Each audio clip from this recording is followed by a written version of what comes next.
తెలంగాణ చరిత్రలోనే గొప్ప దుర్దినం. ప్రజాస్వామ్యబద్ధంగా ఎన్నికైన ఒక తెలంగాణ ముద్దుబిడ్డ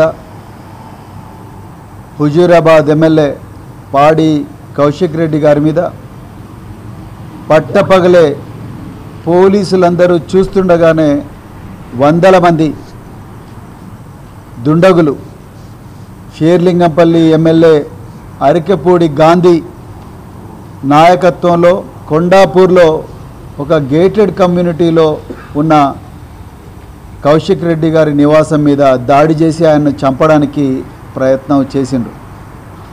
నేను ఎందుకు ఒక దుర్దినం అన్నా అంటే ఇదంతా కూడా ముఖ్యమంత్రి రేవంత్ రెడ్డి కనుసన్నల్లోనే జరిగింది. ఆయన ఈ రాష్ట్రానికి హోంమంత్రి, ముఖ్యమంత్రి. ఆయన మొత్తం పక్కాగా ప్లాన్ ఇచ్చి దాన్ని ఒక సినిమా డైరెక్టర్ ఫకీలో మొత్తం కూడా ఎగ్జిక్యూట్ చేయించిండు. దీనికి నిరసనగా ఈరోజు మరి మా నాయకులు హరీష్ రావు గారి నేతృత్వంలో మాజీ మంత్రులు, సభ్యులు, పాడి కౌశిక్ రెడ్డి గారు, మేమందరం కూడా వందలాది మంది కార్యకర్తలం శాంతియుతంగా సైబరాబాద్ పోలీసు కమిషనర్ గారి దగ్గరికి పోయి మా బాధలు వెళ్ళబోసుకొని కంప్లైంట్ వారికి ఇవ్వాలని మేము పోయినాము. పోతే ఆ క్రమంలో మరి పోలీసు వాళ్ళు చాలామందిని కూడా లోపలికి రానివ్వడం లేదు, శాసనసభ్యులను కూడా లోపలికి రానివ్వడం లేదు, దుబ్బి పక్కకు పడేశారు. ఒక మాజీ మంత్రి, శాసనసభ నాయకులు, మరి చాలామంది మాజీ మంత్రులు, మాజీ హోంమంత్రి సవితా ఇంద్రారెడ్డి గారు, బాధితుడు కౌశిక్ రెడ్డి గారిని పోలీసు వాళ్ళు గేట్ల దగ్గరనే అడ్డుకున్నారు. మేము సైబరాబాద్ పోలీస్ కమిషనర్ గారికి కంప్లైంట్ ఇవ్వడమే తప్ప మరి మా ఇళ్ళ మీద దాడులు చేసి మమ్మల్ని హత్యాయత్నం చేసిన ఆ కంప్లైంట్ కూడా ఇవ్వడానికి మాకు అర్హత లేదా? లేకపోతే పోలీసు వాళ్ళు కేవలం కొంతమంది కంప్లైంట్సే తీసుకుంటారా? ఈరోజు పోలీసు వాళ్ళే చెప్పాలి. మరి ఆ సందర్భంగా కంప్లైంట్ ఇవ్వడానికి కమిషనర్ దగ్గరికి పోతున్న సందర్భంలో ఏ కారణం లేకుండానే మరొక కేసు పాడి కౌశిక్ రెడ్డి గారి మీద 353 ఐపీసీ కింద పెట్టడం జరిగింది.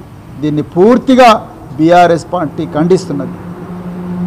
దాని తర్వాత మేమందరం ఒక పోరాటం, శాంతియుతంగా పోరాటం చేస్తే అప్పుడు పోలీసు వాళ్ళు కౌశిక్ రెడ్డి గారు ఇచ్చిన కంప్లైంట్ మీద 307 అంటే ఇప్పుడు 109 క్లాస్ 1 ఐపీసీ హత్యాయత్నం కేసు నమోదు చేయడం జరిగింది. దానికి గొప్ప పోరాటం చేయాల్సి వచ్చింది. మాకు సంఘీభావంగా నిలిచిన బీఆర్ఎస్ పార్టీ కార్యకర్తలకు రాష్ట్ర వ్యాప్తంగా వాళ్ళందరూ కూడా హృదయపూర్వక ధన్యవాదాలు తెలుపుతా ఉన్నాం.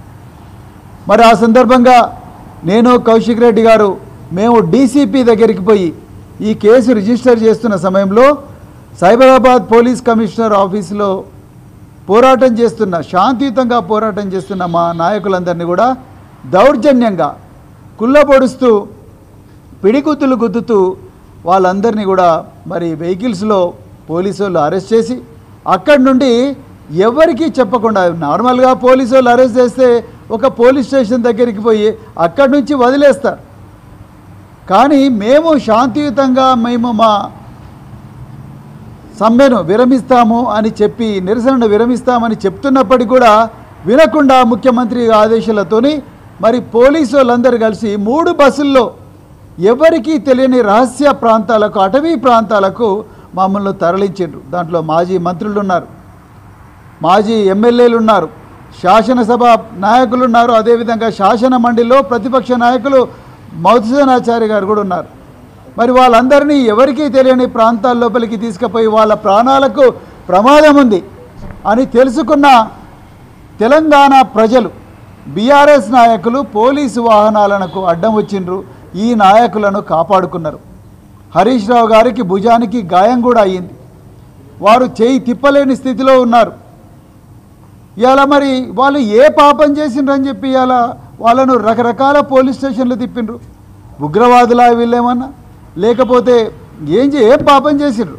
వీళ్ళను తలకొండపల్లి తీసుకుపోతారు, తలకొండపల్లి అడవుల్లోకి తీసుకొని పోతారు, అడవుల నుంచి కేశంపడే పోలీస్ స్టేషన్ తీసుకుపోతారు. వాళ్ళ కుటుంబ సభ్యులకు ఎక్కడున్నారో చెప్పరు, పార్టీ కార్యకర్తలకు తెలియదు, పార్టీ అగ్రనాయకత్వానికి తెలియదు. పాడి కౌశిక్ రెడ్డి గారికి తెలియదు, ఎవరికి తెలియదు వీళ్ళు ఎక్కడ పోతున్నారో. ఎందుకు ఇంత రహస్యంగా మా ఉగ్ర నాయకులందరినీ కూడా తరలిస్తున్నారు మీరు అని అడిగితే ఆ ప్రశ్నలకు సమాధానం లేదు. మరొక వైపు అరికపూడి గాంధీ ఈ గూండా ఇంకొక 100 మంది గూండాలతో కౌశిక్ రెడ్డి గారి మీద దాడి చేసి ఆయన బాజాప్తుగా పోలీసు వాళ్ళను తన్నుకుంటా మరి దాన్ని గేటెడ్ కమ్యూనిటీలోకి పోయి అక్కడ దాడి చేస్తే ఆయననేమో మంచిగా తీసుకుపోయి నార్సింగి పోలీస్ స్టేషన్లో దావత్ ఇచ్చి ఆయనతోని మరి ప్రెస్ మీట్ పెట్టించి ఆయనను article section 35 class 3 station bail ఇచ్చి ఆయనను పంపించిండ్రు. మరి ఆయన మీద కూడా 307 బుక్ అయింది కదా, 307 బుక్ అయింది. మరి 7 సంవత్సరాల కన్నా ఎక్కువగా కారాగార శిక్ష ఉన్నది 307 కదా. మరి 307 ఉన్నప్పుడు మరి అరికపూడి గాంధీని ఎందుకు అరెస్ట్ చేస్తలేరు మీరు?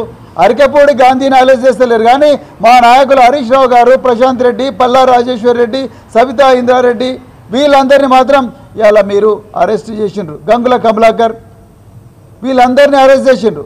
అరెస్ట్ ఎవరైతే హత్యాయత్నం చేసిండో, ఎవరైతే దౌర్జన్యం చేసిండో, ఎవరైతే విధ్వంసం చేసిండ్రో వాని మీద 307 ఉన్నా కూడా ఆయనను మాత్రం మంచిగా ఇంట్లో వదిలిపెట్టి వచ్చిండ్రు పోలీసులు ఫుల్ బందోబస్తుని. ఆయన ధ్వంసం చేయడానికి వచ్చినప్పుడు బందోబస్తుని తీసుకొచ్చిండ్రు. ఆయన మొత్తం నార్సింగి పోలీస్ స్టేషన్ నుంచి ఇంట్లో పెడితే మా నాయకులందరినీ మాత్రం కొట్టుకుంటూ మరి కేశంపేట తర్వాత తలకొండపల్లికి తీసుకొని పోయినరు. వాళ్ళందరినీ కూడా కాపాడుకున్న తెలంగాణ ప్రజలందరికీ కూడా హృదయపూర్వక పాదాభివందనాలు తెలుపుతా ఉన్నాం. ఇవాళ మా నాయకులు కేటీఆర్ గారు, వర్కింగ్ ప్రెసిడెంట్ గారు అమెరికా నుంచి గౌరవ డీజీపీ గారితో ఈరోజు మాట్లాడి ఈ విషయాలన్నీ వాళ్ళ దృష్టికి తీసుకురావడం జరిగింది.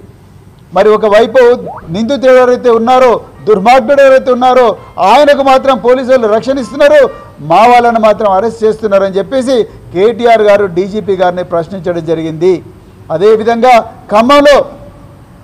ఖమ్మంలో హరీష్ రావు గారు, సబితారెడ్డి గారు, అదేవిధంగా జగదీష్ రెడ్డి గారు వీళ్ళందరూ వరద బాధితులను పరామర్శించడానికి వెళ్తే వాళ్ళ కారును ధ్వంసం చేసి వాళ్ళ మీదనే ఉల్టా కేసు పెట్టిండ్రు. ఇది ఎంతవరకు న్యాయమని కేటీఆర్ గారు ప్రశ్నించారు. అదేవిధంగా గాదరి కిషోర్ కుమార్ రైతు రుణమాఫీ మీద పార్టీ మరి దీక్షకు పిలుపునిస్తే రాష్ట్ర వ్యాప్తంగా శాంతియుతంగా దీక్ష చేస్తుంటే ఆయన మీద తిరుమలగిరిలో కాంగ్రెస్ గుండాలు రాళ్లతో దాడి చేస్తే ఇంతవరకు ఆ కేసులో కూడా అరెస్ట్ చేయలేదు. కౌశిక్ రెడ్డి గారు న్యాయం కోసం సైబరాబాద్ పోలీస్ కమిషనర్ దగ్గరికి పోతే ఉల్టా ఆయన మీదనే 353 ప్రభుత్వ ఉద్యోగులను ఉద్యోగం చేయకుండా అడ్డగించిందని చెప్పేసి కేసు పెట్టిండ్రు. అరికపూడి గాంధీనేమో పూలల్లో పెట్టి చూసుకుంటున్నారు, మమ్ములను మాత్రం ముండ్లతోని కుల్లబొడుస్తూ ఉన్నారు పోలీసులు రేవంత్ రెడ్డి మరి ఆదేశాల మేరకు.